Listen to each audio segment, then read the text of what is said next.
بے شک وہ سنتا ہے، جانتا ہے، اور رات اور دن اور سورج اور چاند اس کی نشانیوں میں سے ہیں۔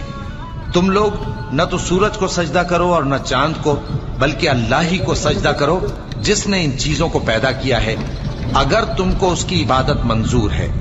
پھر اگر یہ لوگ سرکشی کریں تو اللہ بھی ان سے بے نیاز ہے، کیونکہ جو فرشتے تمہارے پروردگار کے پاس ہیں وہ رات دن اس کی تسبیح کرتے رہتے ہیں اور کبھی تھکتے ہی نہیں۔ اور اے بندے، یہ اسی کی قدرت کے نمونے ہیں کہ تو زمین کو دبی ہوئی یعنی خشک دیکھتا ہے، پھر جب ہم اس پر پانی برسا دیتے ہیں تو وہ شاداب ہو جاتی اور پھولنے لگتی ہے۔